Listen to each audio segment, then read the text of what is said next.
yango tika nzambe pambola yo on se disposer pour y a la présence na ye. Bien aimé, to yaka la présence en nzambe. To yaka pas mututé, mais to yaka vraiment pas nzambe. Et so muta comprendre ango angoloba lokola David. Alors bila zaka ne sengo, so ba bila ngatoke na ndako nzambe. Amen. Te, so muta comprendre ango angoloba lokola David, alors qu'il est doux et agréable pour des frères de demeurer ensemble. Amen.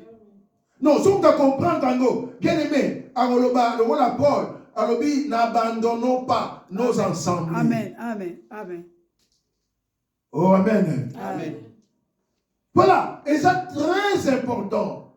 Moi, dans Nzambé, dimanche, il faut la présence en Nzambé pour d'abord accourir en Nzambé. Pour la semaine aussi ici, et semaine au Tozobanda. Et à recommander semaine beaucoup. Donc, ça, acte qui a reconnaissance. Tout le monde a la présence en Nzambé, c'est un acte qui a reconnaissance. Amen. Que Seigneur, n'a pas quitté Naza Naningai, son Nazo Naza, et Zangolu na yo.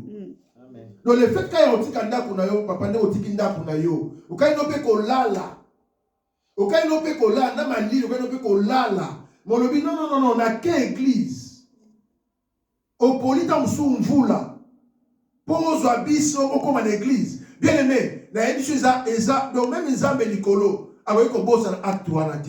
Amen. Donc on aurait un acte, au PC honneur. Ozo honorer Nzambe sans que yo comprenne ozo honorer. Amen. Amen. Yango to yaka pour te payer honneur. Voilà bien aimé. Qu'on se dérange à rater. Ce qui est ça pour nous que la présence Nzambe qu'on se dérange à rater. Se déranger koutou. Ce que ça la bonne fête. Fête moko boye. Il y a anniversaire moko. Donc, quand il se dérange au Kenayote, problème peut-être ça n'a pas. C'est pour que ça n'a pas ma bête. Amen. Amen. Pour Mikolo, il faut tout le monde na ma bête na malamu nango. Bien aimé, quand c'est génératé, quand c'est dérange à péter, pour yo qu'on appelle ça ensemble, et ça n'est pas mboli. Yes. Et ça n'est pas mboli. Nous avons fait Sakayote, on a pris ensemble. Amen. Amen. Voilà, Tonito Kaloba ensemble. La bâtie de son le sur les baptêmes. Tonito le sur les baptêmes.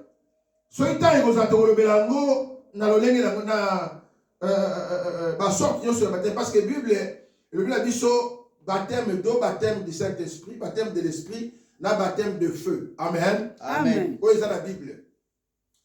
So ita kokoka to kolobela ngonyo so ta kokate to kolobela autre quoi kolobela sur les baptêmes. La Bible le Bible a dit so trois sortes de baptême. Baptême ya mai o Jean-Baptiste azali kopesa.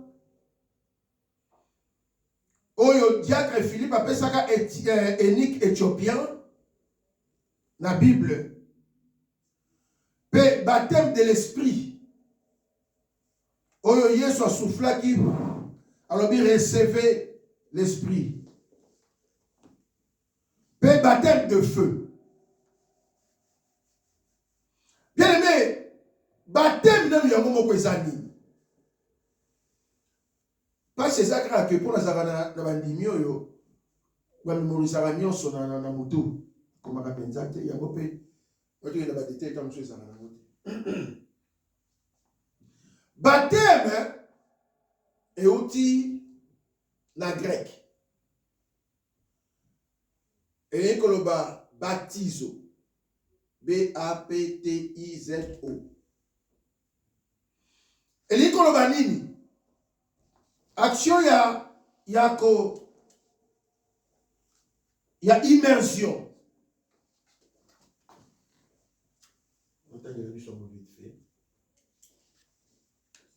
Dans le téléphone, sur la tablette, beaucoup. Vous avez appelé tablette. Vous avez le téléphone, vous tirez sur le téléphone. Vous allez écouter. Là, vous allez s'ajouter, vous allez écouter. Bien aimé, signifie, et l'ikoloba, Plonger, immerger, submerger.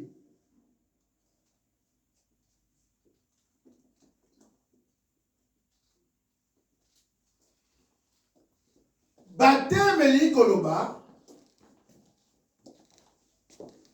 ko plonger.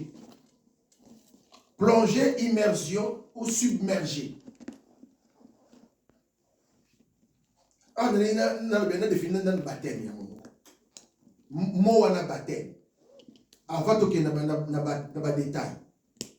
Donc, mutu abomba maki, to mutu azindaki, to mutu akotaki quelque part abimi. Amen. Amen.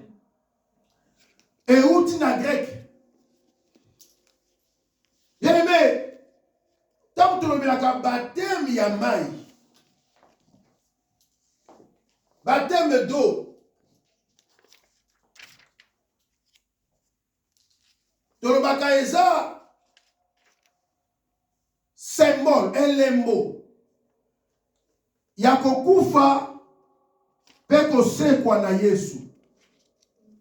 Eza ba verset biblique oyo Jésus yemoko alobeli kufa na ye lokola baptême. Amen. Amen. Jésus alobeli liwa na ye kokufa na kosekwa na lokola baptême. Tokota ngo vite fait. En tout cas nazo eza prédication te eza enseignement. Nalingaki to tanga Bible. Luc chapitre 12 verset 50. Tobandi kolobela baptême d'eau. Non, vous allez rapide pour temps. Et ça, biso bienté. Nathalie na kombo na Yesu. Amen.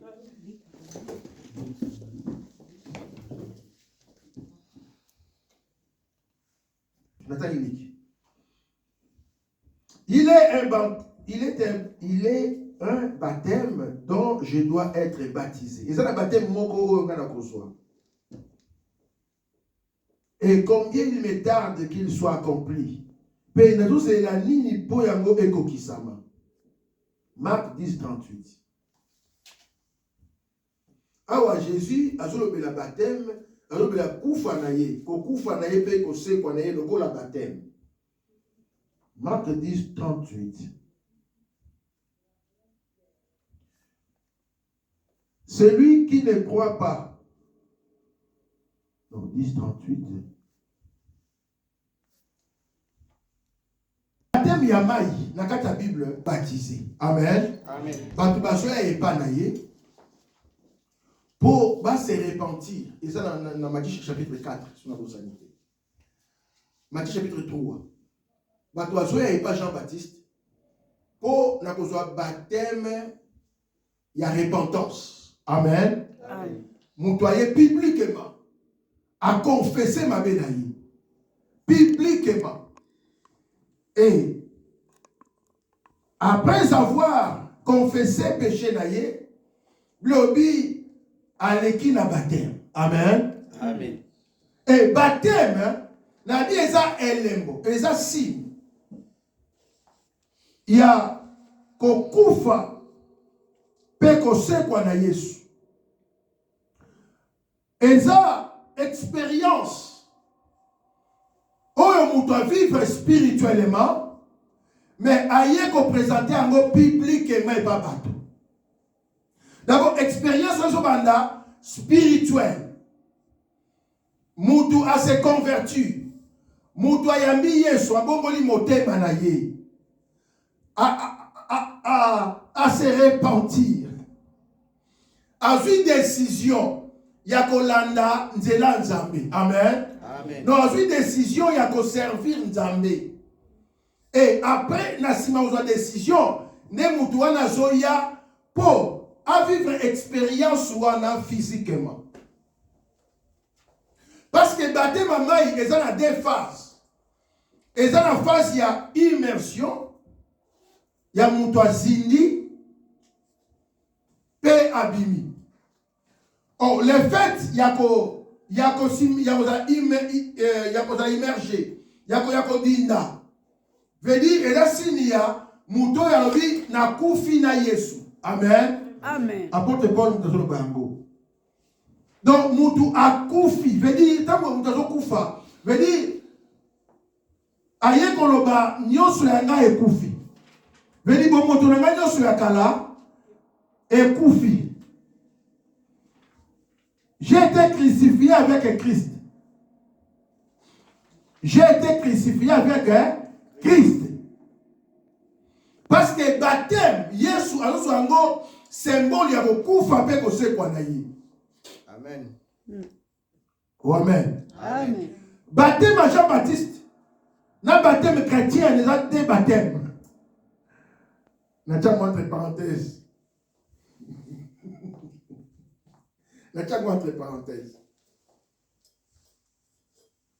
N'a-t-il entre parenthèses. N'a-t-il entre le monde qui est na Arsenal. Donc, d'accord, baptême.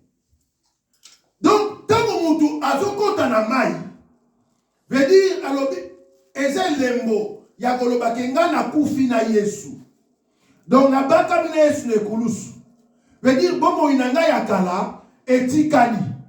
Le temps où azobima, veut dire, eza symbole, ya nouveauté de vie. Donc, mutu akufi pe ase kui na Yesu.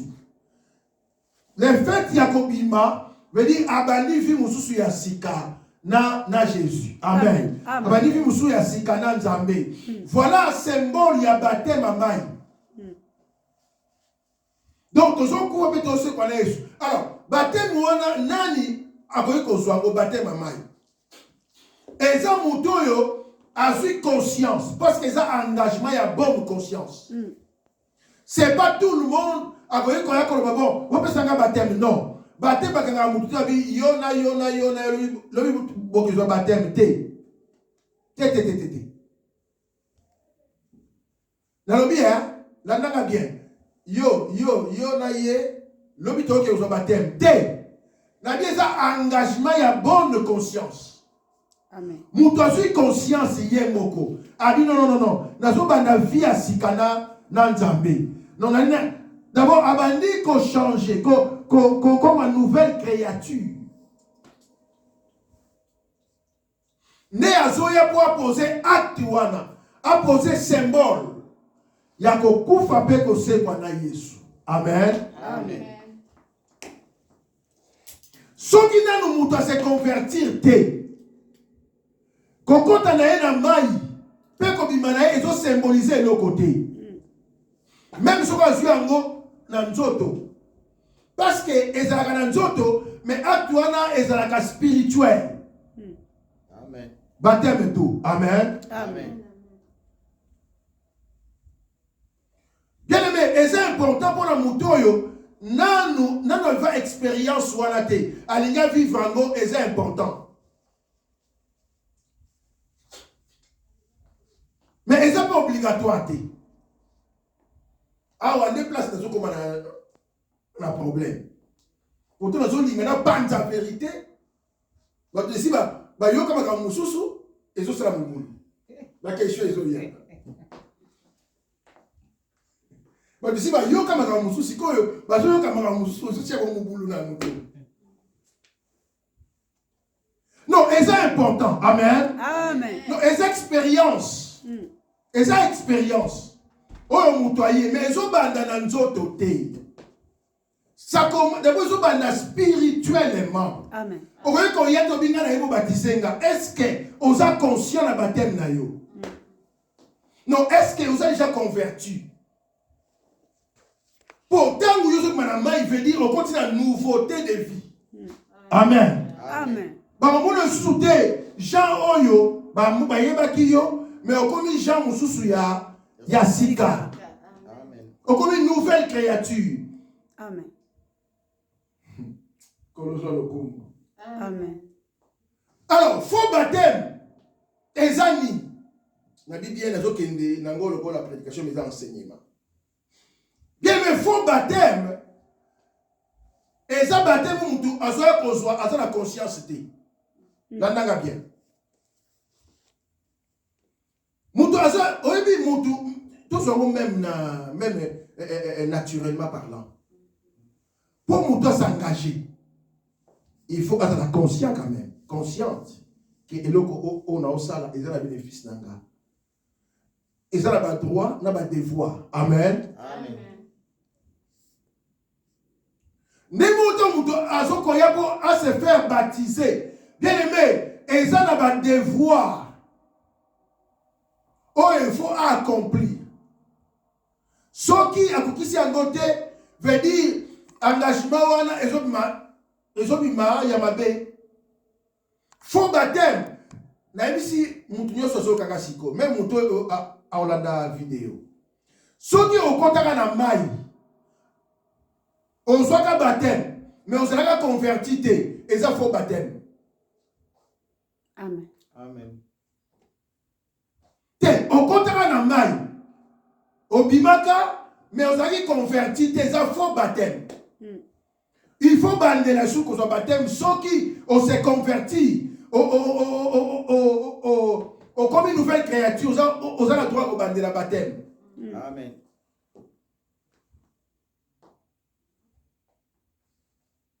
Non, faux baptême. Et ça baptême, bazo pesa mutu yemoko aza conscienté. Yemoko aza conscienté que on a tous un engagement pour la vie. Et ça engagement, il y a que servir Seigneur, il y a que servir Nzambe. Amen. Oh amen. Amen. Faux baptême. Biobi baptême ezali signe ya kokufa pe kosekwa na Jésus. Amen. Amen. Awa pe na koloba tamuso na ko scandaliser moto. Non, on a besoin de question. Pour ça numéro d'anga benga pourquoi poser la question soit comprendre. Bien mais vrai baptême et ça baptême oyo mutu azindi mobimba na mai et la kisi ya kufi. Amen. Amen. Te ezalaka te oye batangisela yo mwa mai mutu. Ça signifie quoi? Et la kisi ni dans ce on a scandalisé mutu moko lelo. Lobi konkufa veut dire mutu a plongé. Mutu a salis acte ya immersion. Et tango azobima veut dire abimi mutu muso asika. Les choses anciennes sont passées, toutes choses sont devenues nouvelles. Amen. Mutu nyonso na nozo baptême ya immersion te. Bien aimé akoki ko bandela ko zwango ezala ngo péché te. Mais il y a fungola parenthèse moko wana. Baptême à main est un symbole. Amen. Amen. Non, on va dire symbole.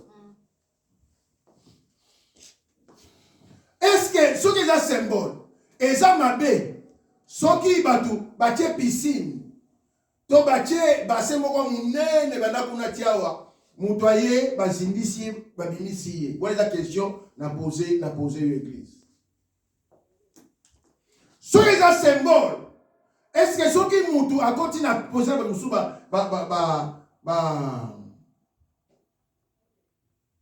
batisa kabango na kata piscine. Hein? Amen. Amen. Piscine à munene boye na koti yo babimisi yo. Mai wana ezo couler te. Mais ça piscine. Mais au zindi pe obimi. Amen. Amen. Bien, mais pour me dire à nous que mutu akota mobimba pe abima mo abima. Amen. Pour ça un symbole. Amen. Amen. Donc ndaka moi musika pour te comprendre makao. Na lobi na yote ba tshelo ka mama mai na mutu awa. Ba lobi okombo ya tata ya mona pe li mo santo te. Mais ba lobi mutu azindi abimi. Par là, nous devons comprendre que même la piscine, il faut baptiser Moutou. Et ezalaka ke mutu asinda mobimba pe abima. Amen. Amen. Eza symbole. Il faut que tu gardes la fleuve. Si on dit que la fleuve, eza donc un symbole. Mais acte c'est déjà spirituel. Voilà, tu regardes pour que ça soit comme maman. Amen. Amen. Tu regardes pour que ça soit et comme maman. Et tika na ebisayo lelo sur cause scandalisé. Bien aimé, nazo linga na pesa yo makambo nga na zanango. Connaissance. Mon peuple périt faute de connaissance. Soki mtozonga batemba teka amai na mutu, il faut abandela. Akene kozinda mobimba pe abima. Yango de signe ya kokufa pe kosekwa na Yesu. Amen. Amen. Même yoso koza ozwanga mai ya mutu. Bachaka mai na nilongi basopeli mai na nilongi, il faut bandela. So koza converti hein. So comme nouvelle créature. Amen. Amen. So vous allez convertir, maintenant qu'on se convertir. Pour acte wana, aux autres physique, mais bandakale spirituel. Est-ce que tout le monde a compris? Amen. Babatisaka mwana mukete kwa za conscience te. Baptême nyonso yo bapesaka bana mike, eza faux baptême. Tant que vous avez au soir, quand vous avez un mouké, vous avez un vrai baptême, vous avez la conscience. Il faut se convertir, vous avez conscience, après vous avez baptême. Amen. Amen. Voilà l'importance, il y a baptême, il y a maille. Bien aimé, nous avons souligné, et le mot est important. Baptême, il y a des symboles. Tout ça, lango. Ils ont engagement bonne conscience, mais ils ont banda spirituellement. En baptême ya mai, ils ont un lien na salut na biso. Salut, ils ont na ko confesser pe ko croire na Jésus. Amen. C'est pas dire que vous avez baptême ya mai te, mutona okota do la te, c'est faux. Archi faux. Amen. Baptême ya mai n'a rien à voir avec les saluts. Amen. Tozo zwango poto kisao e komama. Amen. Amen. Tozo zwango poto sala acte liboso batu nyonso mona que non to continue la nouveauté de vie. Mais ese banda nango déjà nouveauté de vie amo se banda déjà. Amen. Et ça on moi ça balesi balinga na bango déjà. Ba eko bima na miso abatu. Amen. Amen. Pour passer la symbole. Amen. Yes. C'est ça, baptême Yamai. Bien aimé, tu oses la sauver si tu crois, si tu confesses de ta bouche le Seigneur Jésus. Si tu crois dans ton cœur que Dieu l'a resté des morts, tu seras sauvé. Amen. Yes. Nous sommes sauvés par la grâce au moyen de la foi. Amen. Amen. Amen. Donc, et ça n'a lié mon côté, n'a salut. Amen. Les baptêmes d'eau. La vie baptême d'eau. Amen. Amen. Ce qui n'a pas été, on a la poso zwango okoya. Tu repères ça au baptême, mais conscience dans le mot il fait ça. Amen. Amen. Quand on faut tout sur baptême.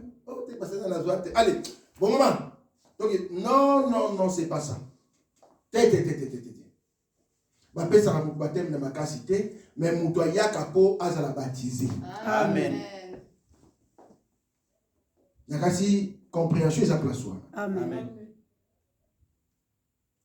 Bien, mais si on t'a mon doya azui engagement et a bonne conscience.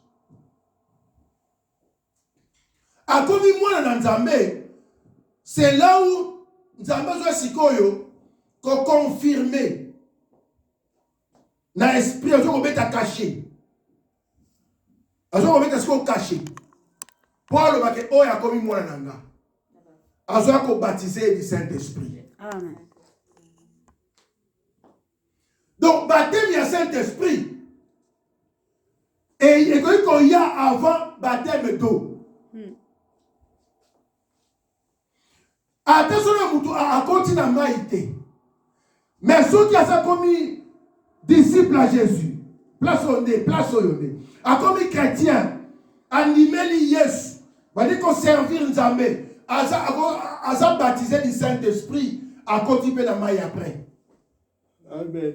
Baptême à Saint-Esprit, et qu'on précédé baptême à maï. Amen. Amen. Amen.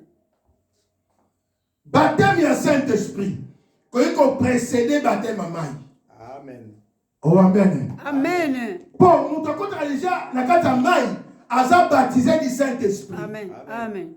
Jamais mutu a côté na maï, on baptême après té. Baptême à Saint-Esprit soya, tant mutu a se converti, tant mutu a commis mwana na Nzambe. Nzambe a yem to ko confirmer yemoko. Agora ko beta caché tout dans la Bible. Pour façon pour nous tel langage na zo ba la question. Ephésiens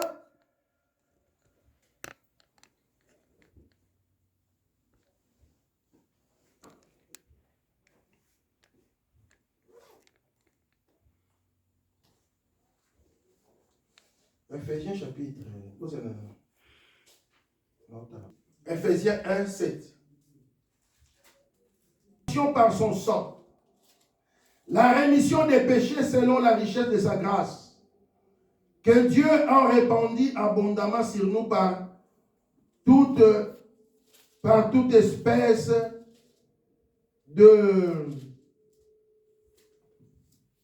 par toute intelligence, nous faisant connaître les mystères de sa volonté, selon les bienveillants desseins qu'il avait formés,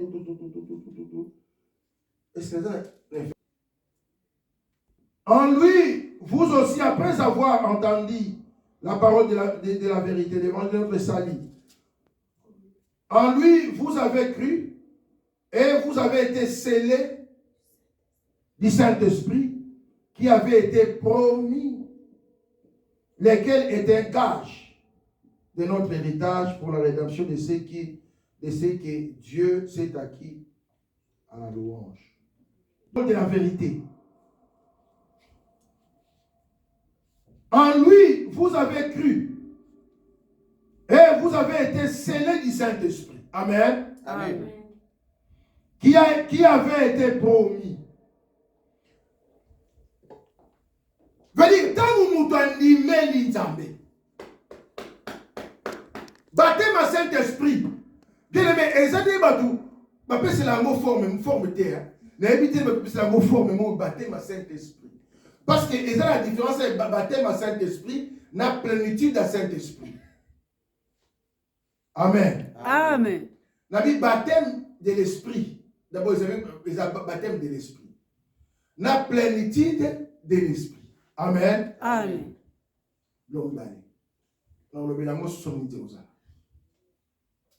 Baptême, nous avons baptême du Saint-Esprit. Mutu nyonso. Tango comme ka mwana Nzambe. Mutu wana parce que baptême ya mai. Mutu azo pesa ngo mutu. Amen. Amen. Mutu azo baptiser mutu. Mais baptême à Saint-Esprit, eza ngate, mais eza Nzambe azo ya ko scellé. Eza lokola elembo. Oyo Nzambe atie na kati ya mutu. Pour que mutu oyo a commis sincèrement nouvelle créature. Amen. Amen. Amen. A commis sincèrement nouvelle créature. Amen. Alongwe na kufa a sekui na ngai. Et maintenant pour ça la différence, Zamba ko beta caché, ça le la caché. Ça. Et ça le la elembo, gage. Et ça le la moto. A keko sombe loko. Amen. Amen. Azana na mbongo nyonso te, apesi mbongo nyonso te, mais apesi atiki quelque chose. Et ça le la moto. Alinga bala mwasi, alina kosala prédote. Amen. Amen. Na yeko prédoté. Pour la fiancée nanga. Amen. Amen. Asali elemo. Pour akanga lupango. Pour mwasi ona koma mwasi na ye. Amen. Tangu moto a commis bien. Converti. Véritablement converti. C'est pas moto yemone ozomoni mosantu atiena na nzoto. Te. Mais nzambe yemoko. Azoya kotie le molakati ya moto wana. Bien, mais Saint-Esprit, baptême à Saint-Esprit. Baptême à Saint-Esprit. Et ça, Yesu yemo mutalobiango. Jean-Baptiste pas lobiango. Jean-Baptiste alobi, nga na baptisé bino na mai. Mais oyako ya aprenga. Vous baptisera de l'Esprit. Amen. Amen. Jésus alobiango yemoko. Totanga ngona. Seigneur. Oh là là. Ah, Jésus. Batanga la patience. Des temps.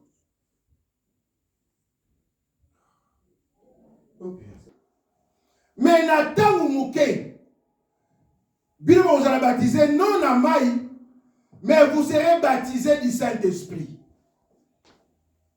Baptême à Saint-Esprit, bien aimé, Mouton Salango, Jésus Yemoko. Azo baptisé banan, bateau yon va se convertir, bateau bazo croire na ye, bateau yo bakomi bana na ye. Yesu mo azoya na caché, azoya na ngolo la caché, pour abeta na kati, tant à Dieu à côté. Moli mon ensemble na kati na biso, bilobi.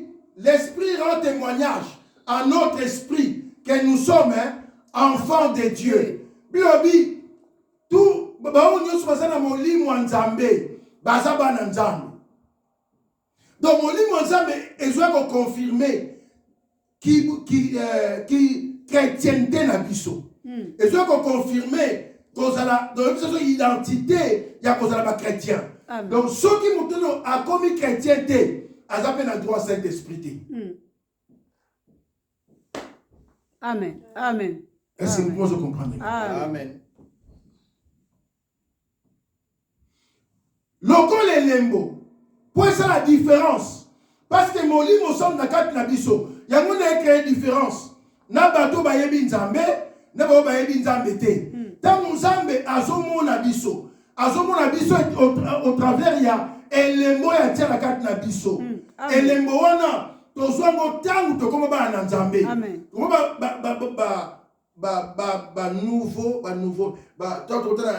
Na nouveauté de vie en Christ. Yesu eko tia elembo wana. Yango ne kabolaka biso na bomokili. Bien aimé tozala enlevé na elembo molimo mosala na quatre nabiso. Amen. Amen. Amen. Oh, amen. Yes. Amen. Non, ton garder vie à intimité. Nanzambe par le Saint-Esprit. Gloire au Seigneur. Donc prier par le Saint-Esprit. Molimo santu à l'acception makambo to yebité. Molimo nanzam. Je m'en belé fait to le bar. Donc excusez nga enseignement et aussi la té. Donc continuons dimanche prochain. Amen. Amen. Amen. Lobi na bao nyonso bandimela ki Nzambe bazoi bokonzi ya kobenga mabana Nzambe. Biso bina bango dans peu de temps. Bino boza sou baptisé na mai te lokola jamba azali ko baptisé. Ah non le bango te c'est Jésus. Amen. Amen. Amen. Alors Jean a baptisé d'eau. Mais vous serez baptisés du Saint-Esprit. Amen. C'est un détail moko wana. Na lobi yango dimanche zoya. Même yemo Jean-Baptiste alobi yango. Alobi nazo baptisé dans la mai pour donner ma bino la repentance.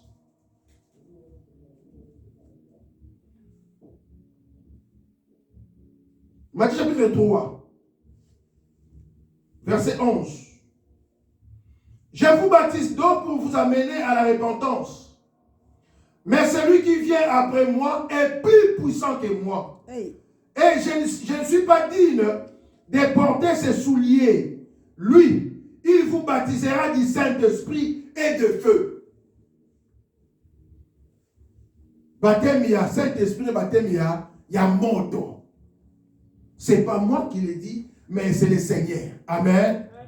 Oh, amen. Amen. Amen. Bien, mais molimo santu zamba soya kotia ngo elembo. Yesu yemo kwa soya ko sele. Voilà pourquoi tu as besoin. Yakozala ne lembo nzambe na kati na biso. Amen. Amen. Et lembo nzambe na kati ya mutu, c'est le Saint-Esprit. Amen. Amen. Et lembo ya chrétien, oui, c'est la différence. C'est le Saint-Esprit. Et nzambe atira ngo na n'importe qui te. Quand bato basambela raté, bato basoya ka église te, mais bato yo ba se convertir. Te bato yo ba changer nzoto te. Le roi a fait Patrice, alobaki conversion, ya nyoka, veut dire à se métamorphoser, à longoli pour soi kala, abimina pour soi sikamazaka nyoka. Amen. Amen. Métamorphose, changement de salama, tango mbinzo ko appelle peka peka ke libela. Boko lukaina kimbinzo. Amen. Asa isute. Amen. Et c'est là où nous avons besoin de lembo. Alors, il y a des gens qui ont appartenir à nga. Dans la place où l'apôtre Paul a un fiancé. Pour nous donner un gage, tu as un lembo. Ils ont dit bien aimé. Ceux qui ont un molimo sans tout est. Nalobi, ils ont appartenir à Nzambete. Non, ceux qui ont un molimo dans Nzambete. Ils ont moi dans Nzambete. Nous avons bien côté Bible. Amen. Donc il faut elembo ya nzambe za la kati na yo. Nana ko iko ganga recevez l'esprit. Bien aimé, soki Yesu azomo na kati na yo, ozo présenter ba critère te ya muto azo mete ko zo elembo. Ye muto atia elembo wana akotia ngo pété. Amen. Est-ce que vous comprenez là? Amen. Non, atena lobi yamba molimo. On recevait. Bien aimé, Moutakotia et Lembo, et Zangate, Nana Lobi Kaka. Mais Yesu, Azota la Moutema, disposition. Autant, mais, j'ai un soloba, Natie Lembo, et le bonnet on va la rotia, parce que place, ils ont mérité.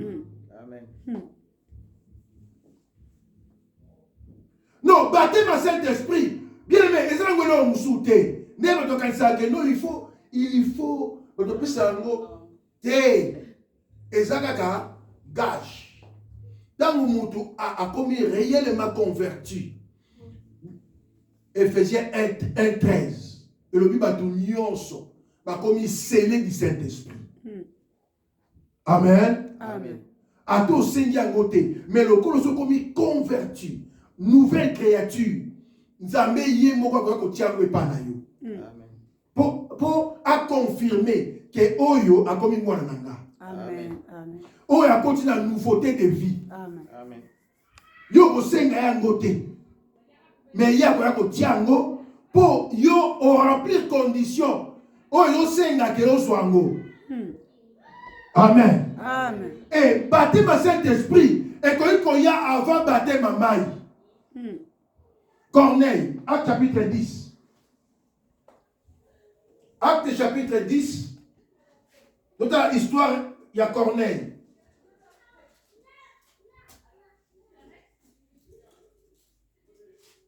Automatiquement, on sera baptisé du Saint-Esprit.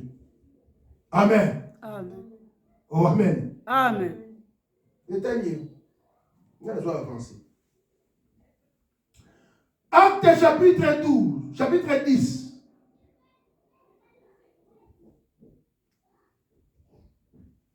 Comme Pierre prononçait encore ces mots. Combien passé? Acte chapitre 10, verset 44. Tu dis à 48, Nassé. Comme Pierre prononçait encore ces mots, le Saint-Esprit descendit sur tous ceux qui écoutaient la parole. Tous les fidèles circoncis qui étaient venus avec Pierre, Bakamoué, firent étonner de ce que les dons du Saint-Esprit étaient aussi répandus sur les païens. Les païens, on les païens, mais les païens, parce que la nation de ceux qui libandent Israël est considérée comme la païen. Car car ils les entendaient parler en langue et glorifier Dieu. Alors Pierre dit, peut-on refuser l'eau du baptême à ceux qui ont reçu le Saint-Esprit aussi bien que nous? Et il ordonna qu'ils furent baptisés au nom du Seigneur. Amen. Amen. Pierre a dit côté, nandaku ya Corneille, na osukisa. A dit côté le bananzambe. Lobi ba tu basaki le bazo yoka ba yabi le bananzambe. Bandimi le bananzambe. Bana moko molimo santo quitter libango. A quitter libango. Amen. Amen. Amen. Bako on se remplit non. Bako mi baptisé du Saint-Esprit. Paul Mutalobi. Pierre plutôt. Bah, il y a le mot santo. Bah, tout le monde a Pierre, oh, mais bah, tout le monde a droit à mon santo. Bah, bon, ça veut dire que mon santo, et ça veut dire que pour na bangote, azalaki pour l'église, azalaki pour na mokili mobimba. Amen. Amen.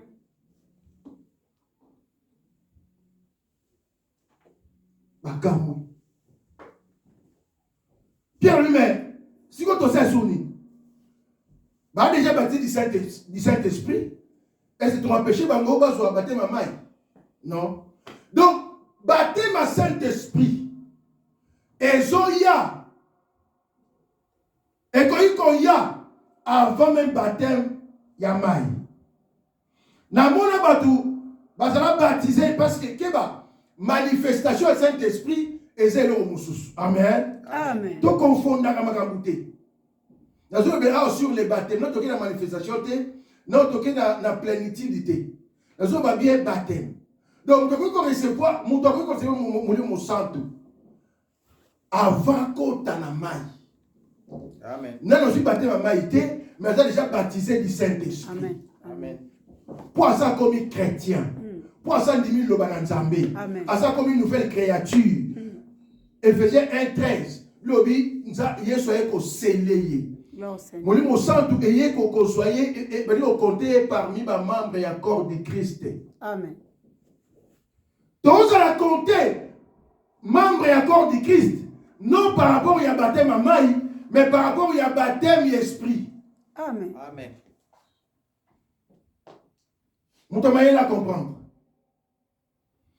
Tous comme membre, il y a l'église universelle. Par rapport à baptême à maille, mais par rapport à baptême à esprit. Amen. Amen.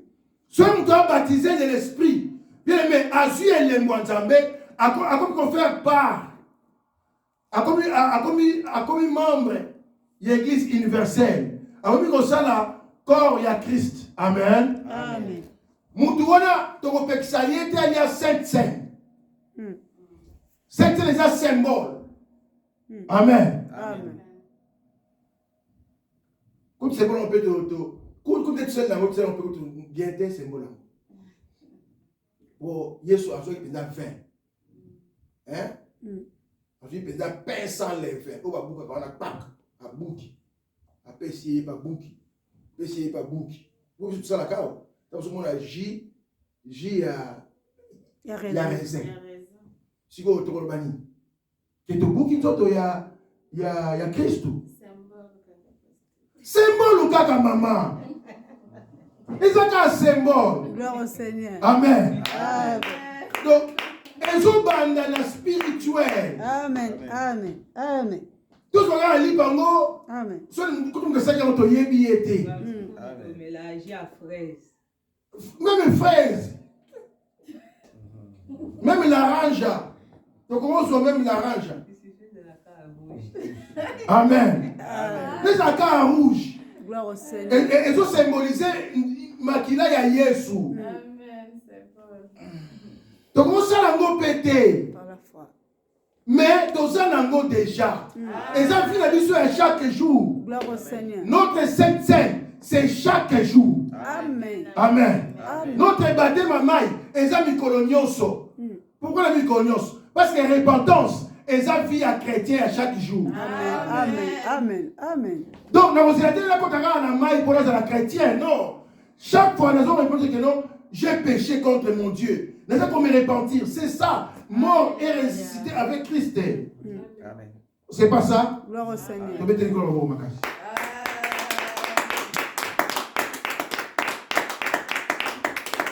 Pesa merci Zambo relève à souci la biso. Pesa merci pour la malobato yoki. To bonde le pas ensemble, bonde la. Pesa merci pour la société biso. Prions.